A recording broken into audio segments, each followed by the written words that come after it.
Quem são os anjos e os caídos? Essa é a primeira pergunta que enfrentamos neste vídeo sobre o mundo espiritual. Vamos buscar respostas nas Escrituras. No Antigo Testamento, os anjos são mencionados 108 vezes. Eles foram retratados em filmes, programas de TV e livros populares. Mas será que os anjos caídos são apenas uma criação da ficção? Ou eles realmente existem? A verdade é que eles existem e afetam nossas vidas de maneiras que nem imaginamos. No entanto, muito do que ouvimos na cultura popular sobre eles não é verdade. Em Lucas 10, 18, 20, Jesus diz: Eu vi a Satanás cair do céu como um relâmpago. Eis que vos dei poder para pisar serpentes e escorpiões, e sobre toda a força do inimigo, e nada vos fará dano algum. Contudo, não vos alegreis porque os espíritos se vos sujeitam, mas porque os vossos nomes estão escritos nos céus. A Bíblia nos alerta em Efésios 6,12 que nossa luta não é contra carne e sangue, mas contra os poderes, contra as forças espirituais da maldade nos lugares celestiais. Ou seja, esses seres são muito mais do que imaginamos. Este vídeo vai explorar quem são esses seres e separar o mito da realidade. Anjos são mencionados quase 300 vezes na Bíblia. No entanto, há um grupo específico, conhecido como anjos caídos, que se rebelaram contra Deus. Judas 1,6 fala sobre como esses anjos abandonaram sua posição e foram presos nas trevas, aguardando o julgamento final. Segundo Pedro 2,4 também menciona que Deus não poupou esses anjos que pecaram, lançando-os no inferno, onde aguardam sua condenação. Esses seres, conhecidos como anjos caídos, seguem Lúcifer, que depois foi chamado de Satanás. Apocalipse 12,4 fala sobre como Satanás arrastou consigo 1/3 dos anjos do céu, levando-os à rebelião contra Deus. Eles serão condenados a passar a eternidade no lago de fogo, como descrito em Apocalipse 20:10. Esses anjos caídos sabem que o destino deles é a perdição eterna, por isso, tentam arrastar o máximo de pessoas possível para esse mesmo destino. Eles influenciam, tentam e, em casos mais extremos, até possuem indivíduos para desviá-los de Deus. A Bíblia também relata como Satanás e seus anjos foram lançados do céu. Em Apocalipse 12:9, Satanás, chamado de o Grande Dragão, foi expulso, junto com seus anjos, por causa de sua rebelião contra Deus. Em Mateus 25:41, Jesus fala sobre o destino de Satanás e seus anjos, que enfrentarão o fogo eterno. Esses seres não são poucos. Marcos 5:9 nos fala de um homem possuído por tantos demônios que o grupo se identificava como legião. Além disso, Mateus 12:43 descreve como um espírito impuro, ao sair de uma pessoa, pode voltar trazendo outros demônios ainda piores. Esses anjos caídos continuam a influenciar o mundo, tentando afastar os homens de Deus. Por fim, vemos que Satanás, o líder dos demônios, outrora chamado de Lúcifer, é o pai da mentira e o príncipe deste mundo. Ele tenta a humanidade de todas as formas para que rejeitem a Jesus como Salvador. João 12:31 afirma que agora é o julgamento deste mundo. Agora será expulso o príncipe deste mundo. Este vídeo é apenas a primeira parte dessa série que vai explorar o mundo espiritual de uma forma que você nunca viu antes.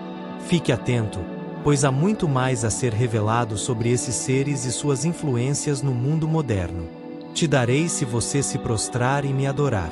Então Jesus disse a ele: Vá embora, Satanás, pois está escrito: Adore o Senhor, o seu Deus, e só a ele sirva. Diante dessa declaração, o diabo o deixou, e logo os anjos vieram para servir Jesus, ministrando a ele e trazendo-lhe sustento. Esse episódio, além de demonstrar a tentação, revela algo fundamental. Satanás não é o oposto de Deus. Embora o diabo possua poder, ele não se compara à onipotência, onisciência ou onipresença de Deus. O poder divino é soberano, e o mal não pode prevalecer onde Deus reina. Quando olhamos para o mal ao nosso redor, é fácil sentir desânimo, mas devemos nos lembrar de uma verdade inabalável. Jesus já venceu essa batalha. Em 1 João 4,4, encontramos uma palavra de encorajamento que ecoa pela eternidade. Filhinhos, vocês são de Deus e já venceram, pois aquele que está em vocês é maior do que aquele que está no mundo. Essa passagem nos relembra que o destino do mal já está decidido. O fim de Satanás e sua influência é uma questão de tempo, e os anjos, embora poderosos, também estão sujeitos à autoridade divina. Os anjos não caídos permanecem servos fiéis a Deus. Apocalipse 4:8-10 nos revela um cenário celestial de adoração contínua. Santo, Santo, Santo é o Senhor Deus, o Todo-Poderoso, aquele que era, que é e que há de vir. Eles, assim como os 24 anciãos, se prostram em reverência ao Senhor, louvando e glorificando seu nome. Essa adoração incessante é um lembrete de que, apesar de toda a sua força, os anjos reconhecem a supremacia de Deus, o único digno de louvor e adoração. Ao longo das Escrituras, vemos os anjos assumirem papéis decisivos na história da humanidade. Eles se manifestam com poder e autoridade, como no Salmo 103:20, que fala dos anjos como poderosos em força, que obedecem à voz da sua palavra. Daniel 10 nos mostra como os anjos também estão envolvidos em batalhas espirituais, lutando contra forças demoníacas que tentam influenciar as nações. Efésios 6:12 confirma essa realidade ao declarar que nossa luta não é contra carne e sangue, mas contra os principados, contra as potestades, contra os governantes das trevas deste mundo. Essas batalhas invisíveis estão ao nosso redor, e os anjos, enviados por Deus, frequentemente intervêm para proteger e guiar o seu povo. No entanto, o poder dos anjos nunca se sobrepõe ao de Deus. Eles não são adoráveis querubins, como as representações modernas sugerem. Pelo contrário, sua presença é tão intensa que, muitas vezes, causam temor nas pessoas, ao ponto de, frequentemente, precisarem dizer: não tenha medo. Eles aparecem em diversas formas e tamanhos. Os arcanjos, querubins, serafins e os 4 seres viventes mencionados em Apocalipse, todos desempenham funções únicas dentro do plano divino. Os arcanjos, como Miguel, têm a missão de liderar as hostes celestiais em batalhas espirituais. Em 1 Tessalonicenses 4:16, lemos que, no fim dos tempos, o próprio Senhor descerá do céu com a voz do arcanjo e com a trombeta de Deus, mostrando o papel de liderança desses anjos em eventos proféticos. Os querubins, por outro lado, são conhecidos por sua proximidade com a presença de Deus. Em Gênesis 3:24, eles são descritos como guardiões do jardim do Éden após a queda de Adão e Eva.